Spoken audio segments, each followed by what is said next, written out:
ನಮಸ್ಕಾರ. ಕನ್ನಡ ಒನ್ ನ್ಯೂಸ್ಗೆ ಸ್ವಾಗತ. ನಾನು ನಿಮ್ಮ ಭಾಗ್ಯನಾರಾಯಣ ಬೊಗ್ಗವರಪು. ರಾಮಚಂದ್ರ ರಾವ್ ಡಿಜಿಪಿ ಅವರ ಒಂದಷ್ಟು ವಿಡಿಯೋಗಳು ನಿನ್ನೆ ಹೊರಗಡೆ ಬಂತು. ಒಬ್ಬೊಬ್ಬೊಬ್ಬೊಬ್ಬ, ಏನು ಕಾಮಲೀಲೆಗಳು, ಏನು ಕತೆ! ಅದು ಸಹ ಸರ್ಕಾರಿ ಕಚೇರಿಯಲ್ಲಿಯೇ ಕುಳಿತುಕೊಂಡು ಸಮವಸ್ತ್ರದಲ್ಲಿಯೇ ಏನೆಲ್ಲ ಮಾಡಬಹುದು ಅದನ್ನೆಲ್ಲ ಮಾಡಿದ್ದಾರೆ ಅನ್ನುವಂತಹ ವಿಡಿಯೋಗಳು ಹೊರಗಡೆ ಬಂತು. ಅದಕ್ಕೆ ಅವರು ಸಮಜಾಯಿಷಿ ಕೊಟ್ಟಿರೋದು ಏನು ಅಂತಂದ್ರೆ, ತಮ್ಮ ಡಿಫೆನ್ಸ್ ನಲ್ಲಿ ಅದೆಲ್ಲವೂ ಸಹ ಎಐ ಎಐ ಕಂಟ್ರಿ ಅದು ಅಂತ ಹೇಳ್ಕೊಂಡು ಓಡಾಡ್ಕೊಂಡಿದ್ದಾರೆ.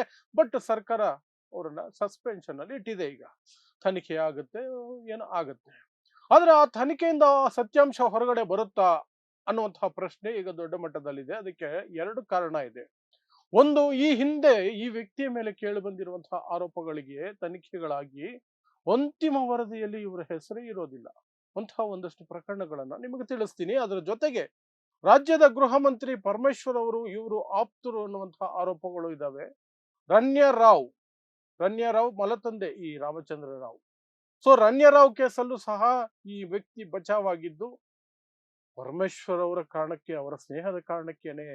ರಣ್ಯಾರಾವ್ ಮದುವೆಗೆ ಹೋಗಿ ಗಿಫ್ಟ್ ಎಲ್ಲ ಕೊಟ್ಟು ಬಂದಿದ್ದಾರೆ ನಮ್ಮ ಪರಮೇಶ್ವರ್ ಸಾಹೇಬರು ಅನ್ನುವಂತ ಆರೋಪಗಳು ಸಹ ಕೇಳಿ ಬಂದಿದ್ದಾವೆ. ಸೊ ಅದರ ಬಗ್ಗೆ ಒಂದಷ್ಟು ಮಾತಾಡೋಣ. ಮೊದಲಿಗೆ ಈ ವ್ಯಕ್ತಿಯ ಮೇಲೆ ಇಲ್ಲಿಯವರೆಗೆ ಕೇಳಿ ಬಂದಿರುವಂತಹ ಆರೋಪಗಳು, ಪ್ರಕರಣಗಳು, ತನಿಖೆಗಳು ಏನಾದವು, ಕೊನೆ ಕ್ಷಣದಲ್ಲಿ ಹೇಗೆ ಬದಲಾದವು, ಅದನ್ನ ತಿಳಿಸುವಂತಹ ಪ್ರಯತ್ನವನ್ನು ಮಾಡ್ತೀನಿ. ಈ ರಾಮಚಂದ್ರ ರಾವ್ ಅನ್ನುವಂತಹ IPS ಆಫೀಸರ್ 1993ರ ಐ ಪಿ ಎಸ್ ಬ್ಯಾಚ್ ನಿಂದ ಬಂದಂತಹ ವ್ಯಕ್ತಿ. ಅದಾದ ನಂತರ ಈಗ ಆಕ್ಚುಲಿ ಎಂಡಿಂಗ್ ಅಲ್ಲಿ ಇರೋದು. ಮೇ ತಿಂಗಳಲ್ಲಿ ರಿಟೈರ್ಮೆಂಟ್. ಇನ್ನೇನು 4 ತಿಂಗಳಿದೆ ಅಷ್ಟೇ. ಆ 4 ತಿಂಗಳು ಇರಬೇಕಾದ್ರೆ ಇಂತಹ ಒಂದು ಆರೋಪ ಅಥವಾ ವಿಡಿಯೋಗಳು ಹೊರಗಡೆ ಬಂದಿರೋದು, ಅಶ್ಲೀಲ ವಿಡಿಯೋಗಳು ಹೊರಗಡೆ ಬಂದಿರೋದು.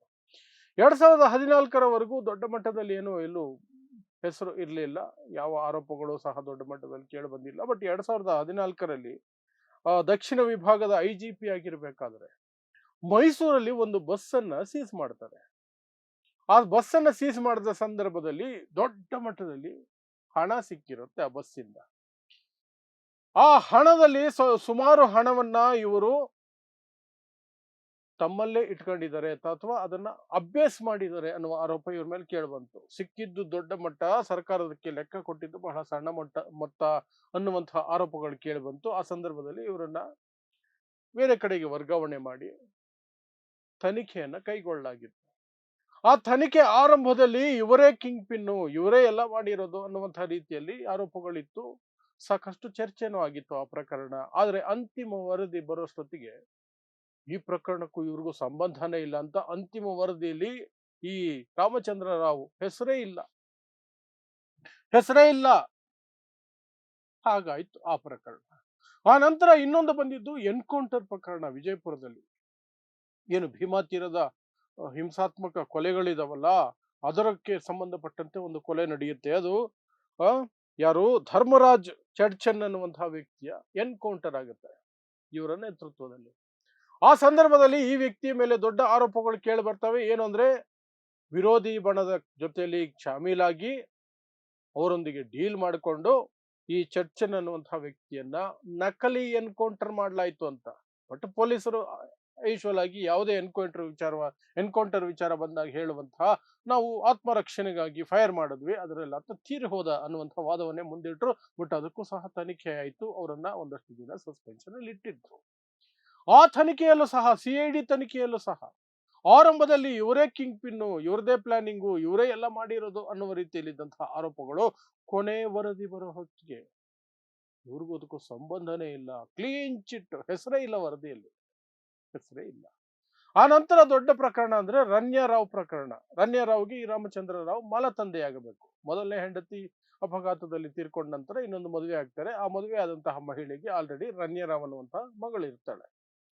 ಸೊ ಆ ಸಂದರ್ಭ, ಆ ರಣ್ಯಾರಾವ್ ಕೇಸು ನಿಮ್ಗೆಲ್ಲ ಗೊತ್ತಿರುತ್ತೆ. ಕಳೆದ 6 ತಿಂಗಳ ಹಿಂದೆ ಏರ್ಪೋರ್ಟ್ ನಲ್ಲಿ ಅರೆಸ್ಟ್ ಆಗ್ತಾರೆ. ಏನು ಅಂದ್ರೆ, ಕೆಜಿ ಗಟ್ಟಲೆ ಚಿನ್ನವನ್ನ ಕದ್ದು ಮುಚ್ಚಿ ಗಲ್ಫ್ ರಾಷ್ಟ್ರಗಳಿಂದ ತಗೊಂಡು ಬರ್ತಾ ಇದ್ದಿದ್ದು.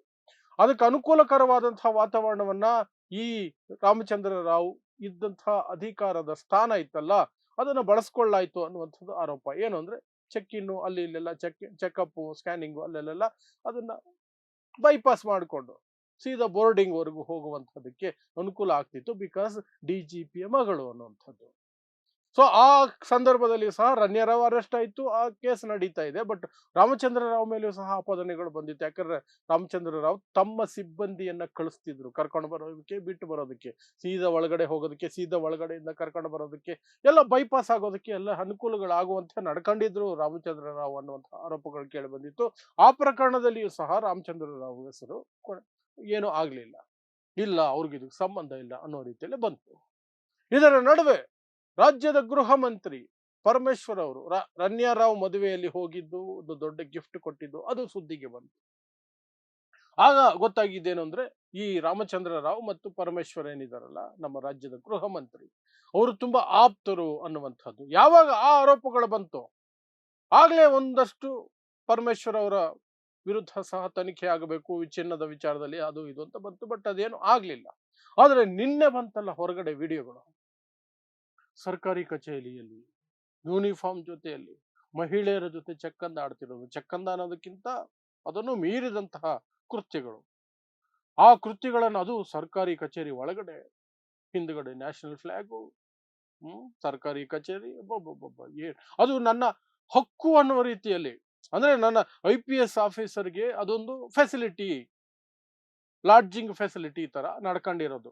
ಆ ವಿಡಿಯೋಗಳನ್ನ ನೋಡಿದ್ರೆ ಗೊತ್ತಾಗೋದು. ಬಟ್ ಇವ್ರು ಹೇಳ್ತಿರೋದು AI, ಅದು ಎಲ್ಲ AI ಹೊಸ ಟ್ರೆಂಡ್. ಈಗ ಮೊದಲೆಲ್ಲ ಮಾರ್ಫಡು, ಗ್ರಾಫಿಕ್ಸು, ಆ ಡೈಲಾಗುಗಳು ಬರ್ತಿತ್ತು. ಈಗ ಹಂಗಲ್ಲ, ಸೀದಾ AI ಅಂದ್ಬಿಡೋದು.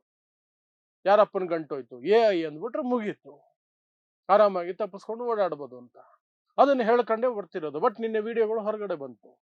ಆ ವಿಡಿಯೋಗಳಲ್ಲಿ 2-3 ಮಹಿಳೆಯರ ಜೊತೆಯಲ್ಲಿ ಎಷ್ಟು ಕೆಟ್ಟ ಕೊಳಕ ನಡ್ಕೊಳ್ಬಹುದು, ಅಷ್ಟು ಕೆಟ್ಟ ಕೊಳಕ, ಎಲ್ಲೆಲ್ಲಿ ಮುಟ್ಟಬಹುದು, ಎಲ್ಲೆಲ್ಲಿ ಮುತ್ತಿಕ್ಕಬಹುದು ಎಲ್ಲ. ಮತ್ತೆ ನಮ್ಮ ಎಂಜಲು ಮಾಧ್ಯಮಗಳು, ಮಾನಗೆಟ್ಟ ಎಂಜಲು ಮಾಧ್ಯಮಗಳು, ಈ ಸೀನ್ಗಳು, ನಿನ್ನೆ ಆ ವಿಡಿಯೋಗಳು ಹೊರಗಡೆ ಬಂತಲ್ಲ, ಆ ವಿಡಿಯೋಗಳ ರೀತಿಯಲ್ಲಿಯೇ ಒಂದು ಸಿನಿಮಾದಲ್ಲಿ ಸೀನ್ ಇದ್ದಿದ್ರೆ ಸೆನ್ಸರ್ ಬೋರ್ಡ್ ಅವರು ಇದು ವಯಸ್ಕರಿಗೆ ಮಾತ್ರ ಅಂತ, 18 ವರ್ಷದವ್ರು ಮೇಲ್ಪಟ್ಟವ್ರು ಮಾತ್ರ ನೋಡಬೇಕು ಅಂತ ಸರ್ಟಿಫಿಕೇಟ್ ಕೊಟ್ಟಿರೋರು, ಸರ್ಟಿಫಿಕೇಟ್ ಕೊಟ್ಟೆ ಅದನ್ನ ರಿಲೀಸ್ ಮಾಡೋದಕ್ಕೆ ಬಿಟ್ಟಿರೋರು.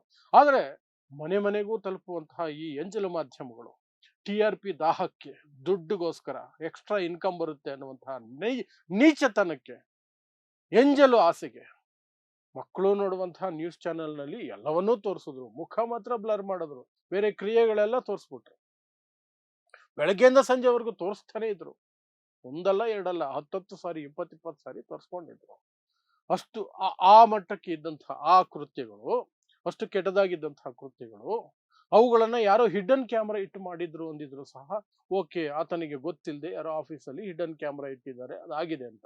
ಅದು ಹಂಗಾಗಿಲ್ಲ. ಆ ವಿಡಿಯೋಗಳನ್ನು ನೋಡಿದ್ರೆ ತುಂಬಾ ಶೇಕ್ ಆಗ್ತಾ ಇದಾವೆ, ಮೂವ್ಮೆಂಟ್ ಇದೆ ವಿಡಿಯೋದಲ್ಲಿ. ಅಂದ್ರೆ ಅಲ್ಲಿ ಯಾರೋ ಕೂತ್ಕೊಂಡು ಲೈವ್ ಅಲ್ಲಿ ರೆಕಾರ್ಡ್ ಮಾಡ್ತಿದ್ದಾರೆ, ಆತನಿಗೆ ಗೊತ್ತಿದ್ದು ಮಾಡ್ತಿದ್ದಾರೋ ಗೊತ್ತಿಲ್ಲದೆ ಮಾಡ್ತಿದ್ದಾರೋ ಅದು ಬೇರೆ ವಿಚಾರ. ಬಟ್ ಅಲ್ಲಿ ರೆಕಾರ್ಡಿಂಗ್ ಅಲ್ಲೇ ಆಗ್ತಿದೆ. ಅಂದ್ರೆ ಯಾರೋ ಎದುರುಗಡೆ ಕೂತಿರಬೇಕಾದರೆ ಈ ವ್ಯಕ್ತಿ ಸರ್ಕಾರಿ ಕಚೇರಿಯಲ್ಲಿ ಯೂನಿಫಾರ್ಮ್ ಅಲ್ಲಿ ಆ ರೀತಿ ನಡ್ಕೊಳ್ತಿರೋದು ಮಹಿಳೆಯರ ಜೊತೆಯಲ್ಲಿ ಅಂದಾಗ ಇನ್ನೂ ಸಿಟ್ಟು ಜಾಸ್ತಿ ಬರುತ್ತೆ.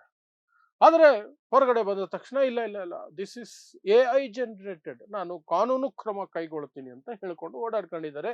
ಗೃಹ ಮಂತ್ರಿನೇನೋ ಭೇಟಿ ಮಾಡುವಂತಹ ಪ್ರಯತ್ನ ನಿನ್ನೆ ಮಾಡಿದ್ದಾರೆ. ಬಟ್ ಗೃಹ ಮಂತ್ರಿಗಳು ಆರೋಗ್ಯ ಸರಿ ಇಲ್ಲ ಅಂತ ಭೇಟಿ ಮಾಡಿಲ್ವಂತೆ.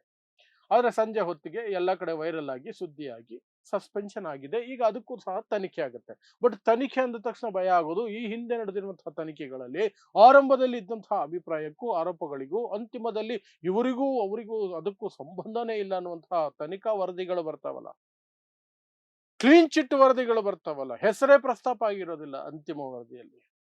ಅದೇ ಆ ಹಿನ್ನೆಲೆ, ಇತಿಹಾಸ ಇರುವಂತಹ ವ್ಯಕ್ತಿ ಆಗಿರೋದ್ರಿಂದ ಈ ತನಿಖೆ ಯಾವ ಮಟ್ಟಕ್ಕೆ ನಡೆಯುತ್ತೆ, ಏನ್ ನಡೆಯುತ್ತೆ ಅನ್ನುವ ಕೂಗು ಸಹ ಈಗ ಕೇಳಿ ಬರ್ತದೆ. ಒಟ್ಟಿನಲ್ಲಿ ರಾಜ್ಯ ಸರ್ಕಾರ ಒಂದು ತನಿಖೆ ಮಾಡುತ್ತೆ. ಆ ತನಿಖೆಯಿಂದ ಏನು ಹೊರಗಡೆ ಬರುತ್ತೋ ಗೊತ್ತಿಲ್ಲ. ಇನ್ನು 4 ತಿಂಗಳ ರಿಟೈರ್ಮೆಂಟ್ ಅಂತೆ. ಆ 4 ತಿಂಗಳು ಸಸ್ಪೆನ್ಷನ್ ಅಲ್ಲೇ ಕಳೆಯುವ ಎಲ್ಲ ಸಾಧ್ಯತೆಗಳು ಇದೆ. ಗೊತ್ತಿಲ್ಲ ಮುಂದಕ್ಕೆ ಏನಾಗುತ್ತೆ ಅಂತ. ಬಟ್ ಗೃಹ ಮಂತ್ರಿಗಳ ಹೆಸರು ಕೂಡ ತಳುಕು ಹಾಕೊಳ್ಳುವಂತಹ ಇನ್ನೊಂದು ಸಂದರ್ಭ ಬಂದಿದೆ.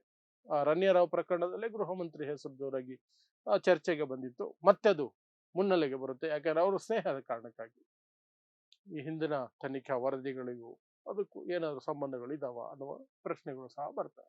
ಸೊ ನೋಡೋಣ ಏನ್ ತನಿಖೆ ಮಾಡ್ತಾರೆ, ಏನಾಗುತ್ತೆ, ಅಂತಿಮ ವರದಿ ಏನ್ ಬರುತ್ತೆ ನೋಡೋಣ ಅಷ್ಟೇ. ಸೊ ನೋಡ್ತಾ ಇರಿ ಸಮಾಜಕ್ಕಾಗಿ ಕನ್ನಡ 1 ನ್ಯೂಸ್. ನಮಸ್ಕಾರ.